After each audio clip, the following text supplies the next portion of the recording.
Assalamualaikum Sobat Football United, ringan amatiran ala gua. Manchester United dilaporkan ini ya, ada berita yang menurut gua menarik. Bagaimana dari Sky Sports.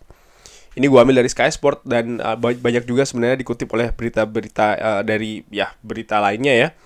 Kalau Manchester United ini mendapat predikat ya sebagai tim yang paling banyak mengeluarkan uang di bursa transfer di dunia. Wow. Manchester United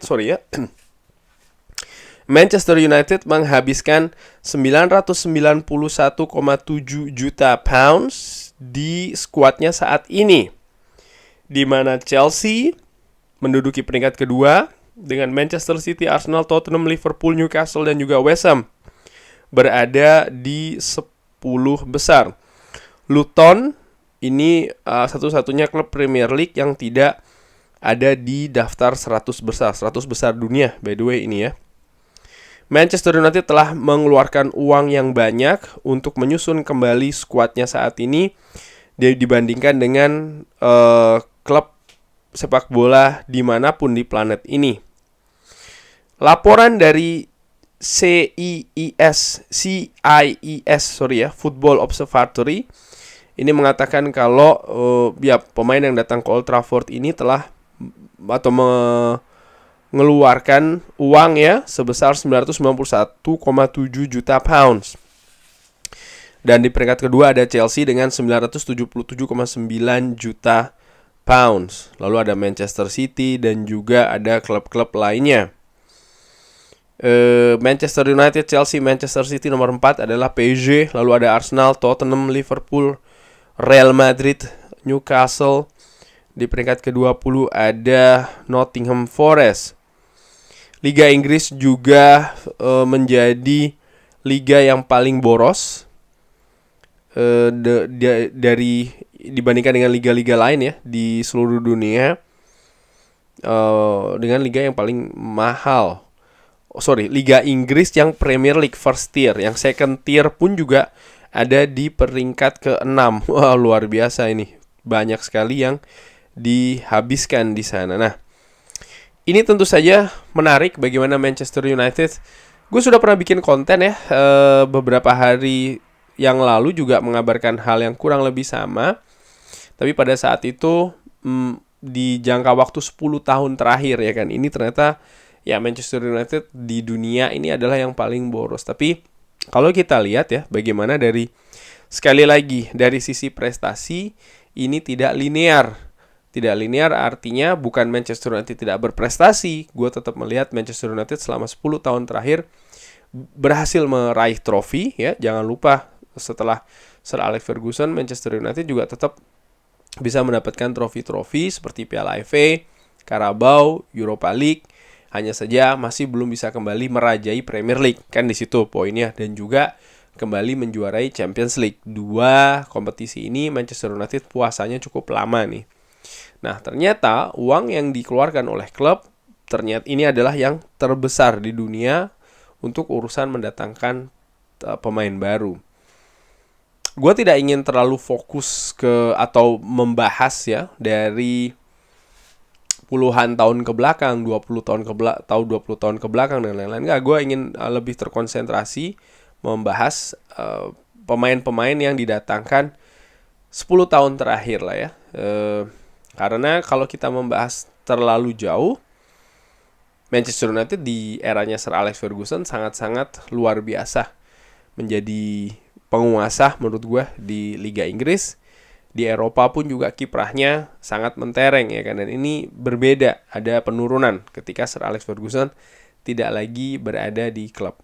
Kalau gue lihat ya pemain-pemain yang didatangkan setelah zamannya Sir Alex Ferguson, sering gue bahas juga orientasi ini tidak jelas. Apakah orientasinya di bisnis ataukah memang di prestasi. Manchester United jelas harus terus mengeluarkan uang di bursa transfer menurut gue ya, karena bukan hanya dari sisi penguatan skuad belaka, tapi juga bagaimana aktivitas Manchester United di bursa transfer ini akan menambah valuasi dari klub, nomor 1. Nomor 2 adalah branding, marketing, dari klub itu sendiri. Karena apa? Pemberitaan ya, terkait dengan pemain yang didatangkan atau bahkan pemain yang dilepas, ini kan akan menambah jangkauan Manchester United secara global, karena ya pastinya akan diberitakan dan lain-lain, sehingga brand atau merek dari Manchester United dalam tanda kutip sebagai klub sepak bola atau bahkan mungkin sebagai perusahaan ya, ini kan akan terus diulang-ulang menurut gue secara global di pemberitaan itu tadi.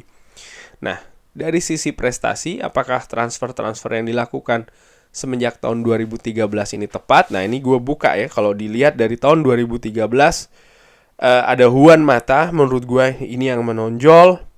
Selain Marwan Fellaini, skuad dari David Moyes banyak mewarisi dari Sir Alex Ferguson di musim terakhirnya. Tapi ternyata tidak semudah itu. Dengan skuad yang sama, David Moyes gagal mengulangi apa yang diraih oleh Sir Alex Ferguson. Salah satu poinnya adalah mungkin perombakan yang terlalu radikal, terutama di staf kepelatihan dari Manchester United. Tapi walaupun tidak dilakukan secara drastis pun, gue berpikir memang tidak mudah ya, hanya mewarisi skuad itu saja, karena pendekatannya kan berbeda, kesepahamannya berbeda. David Moyes bukan hanya memegang joystick di depan layar ataupun juga keyboard di depan monitor, tidak seperti itu. Ada salah satu film yang mungkin gue bisa rekomendasikan untuk Sobat Football United untuk bisa melihat bagaimana tidak mudahnya bagi manajer itu masuk ke tim yang bahkan sebelumnya ini mapan. The Damn United itu bisa jadi salah satu referensi, itu based on true story ya, bagaimana menggambarkan Brian Clough dari Derby County ke Leeds United dengan skuad yang mumpuni. Leeds United ternyata justru mengalami penurunan ketika ditangani oleh Brian Clough yang sebelumnya sangat luar biasa bersama dengan Derby County. Ya, ini sebagai contoh saja. Oke. Dari tahun setelahnya ada Angel Di Maria, Ander Herrera, Daley Blind, Radamel Falcao. Ini masih dilatih. Ini dilatih oleh Louis van Gaal ya. Banyak sekali pemain ini yang sebenarnya tidak jelas siapa yang menginginkan. Dan musim setelahnya ada Anthony Martial, Memphis Depay, Morgan Schneiderlin, Darmian, Schweinsteiger juga didatangkan. Lalu setelahnya Jose Mourinho, Zlatan Ibrahimovic, Paul Pogba, Eric Bailly, Henrik Mkhitaryan. Ini sebenarnya luar biasa yang didatangkan, di mana ada Zlatan Ibrahimovic, Paul Pogba, bahkan ada Henrik Mkhitaryan yang pada saat itu kalau tidak salah menjadi pemain terbaik di Bundesliga, didatangkan oleh Manchester United ke Old Trafford. Tapi tidak berkembang. Paul Pogba dengan harga yang tinggi, tidak jelas siapa sebenarnya yang menginginkan, karena belakangan justru dia berkonflik ya kan dengan Jose Mourinho. Lalu juga tidak jelas posisinya ada di mana. Bahkan sampai terakhir dia berada di klub pun juga menurut gue nggak jelas ya di mana posisi terkuat dari Paul Pogba ini. Apakah di nomor 6, nomor 8, atau nomor 10? Nggak jelas. Lalu setelahnya ada Romelu Lukaku, Victor Lindelof, Alexis Sanchez datang dengan gaji yang sangat tinggi walaupun secara free transfer dari Arsenal. Lalu ada Nemanja Matic juga didatangkan dengan harga yang cukup mahal di situ tuh, 40 juta pounds. Lalu setelahnya ini adalah Ole Gunnar, ini masih Jose Mourinho ya. Fred dan juga Diogo Dalot datang. Setelahnya ada, ini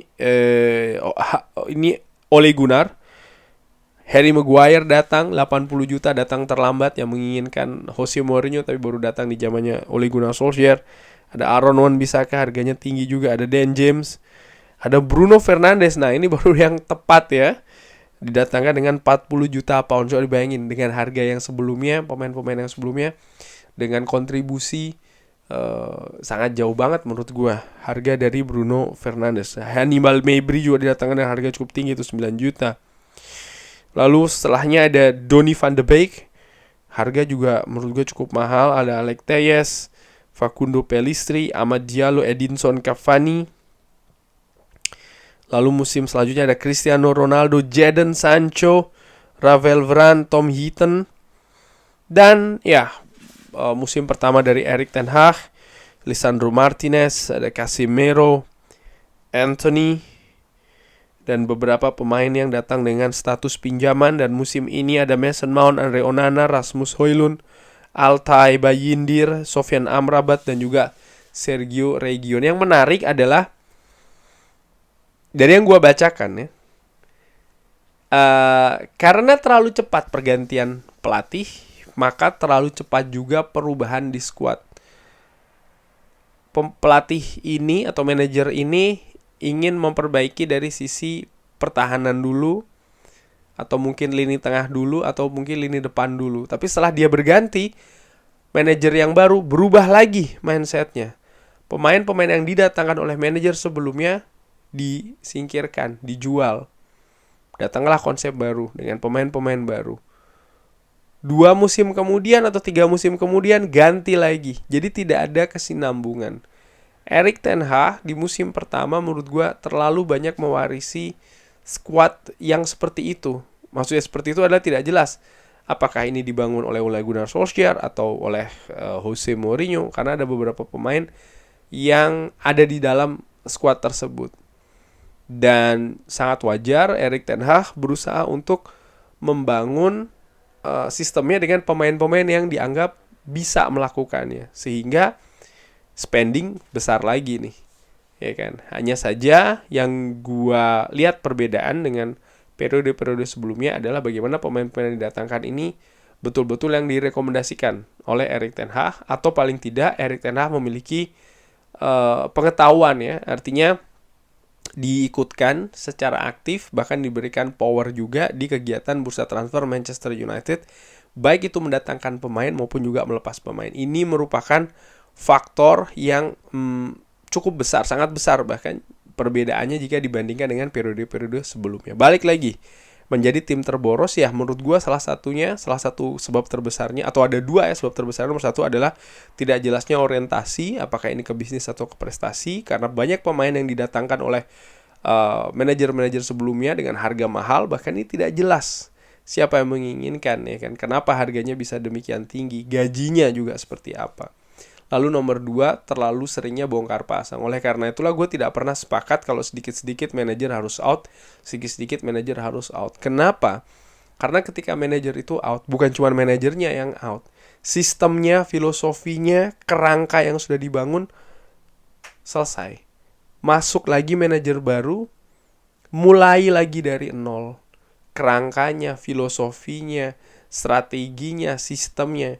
Dan ini semua juga akan menyeret pemain-pemain baru lagi yang didatangkan. Dan pemain-pemain baru yang didatangkan ini tidak mungkin dengan cara melepas pemain-pemain yang sudah ada. Jadi complicated lagi, rumit lagi. Oleh karena itulah menurut gua ya, penting bagi fans Manchester United dalam hari ini gua, bagaimana harus sabar dan tahu betul ada di posisi mana saat ini klub tersebut, artinya Manchester United, sehingga pengharapan atau ekspektasi ini bisa diatur. Dan juga tidak kalah penting bagaimana harus mensupport manajer. Ini menurut gue sangat penting ya, sehingga ya harapan gue tidak terlalu cepat manajer itu berganti. Karena kalau manajer itu sudah cukup mapan, artinya kestabilan itu bisa dihadirkan ke di klub, bukan cuma soal masalah sistem permainan dan lain-lain, enggak, tapi juga ini tadi keadaan di bursa transfer, sehingga hanya pemain-pemain yang betul-betul diperlukan saja yang didatangkan. Tidak perlu dengan jumlah banyak. Harga tinggi, yes bisa jadi ya, tapi tidak lagi dengan jumlah yang banyak. Contoh, gua melihat Pep Guardiola, bagaimana dia sudah sangat mapan di Manchester City. Perombakan atau pergantian yang dilakukan tidak secara jor-joran, tidak perlu secara besar-besaran dia menjual pemain lalu juga banyak mendatangkan pemain. Tidak, dia sudah tahu betul ya kan, hanya memang lini-lini saja yang oke, ada pergantian, mungkin pemain ingin pensiun, mungkin pemain ingin mencari suasana baru, ya kan, yang dilepas dan didatangkanlah gantinya. Atau ketika dia ingin membuat satu sistem yang baru, dia sudah tahu mana-mana saja pemain yang memang bisa diikutkan di sistem tersebut, mana yang tidak bisa. Dan yang tidak bisa ini saja yang dimodifikasi atau bahkan diganti. Jadi tidak secara radikal, tidak secara besar-besaran, dan ini juga mempengaruhi akhirnya pengeluaran dari klub itu sendiri. Jadi bisa lebih efisien dan lebih tepat menurut gua. Manchester United masih butuh beberapa tahap menurut gua ya untuk bisa mencapai titik tersebut. Cuman ya namanya proses juga masih terus berlangsung, masih on the track, tapi masih belum masih belum sampai di tujuannya. Kurang lebih demikian, bahas sedikit artikel dari Sky Sports yang mengabarkan kalau Manchester United ini menjadi klub terboros di dunia. Bagaimana menurut Sobat Football United? Sepakat tidak dengan apa yang gue utarakan tadi? Kalau tidak sepakat, nggak masalah. Berbeda asal sopan. Alasannya apa bisa drop di kolom komen. Terima kasih sudah menyaksikan. Jangan lupa like, subscribe. Wassalamualaikum warahmatullahi wabarakatuh.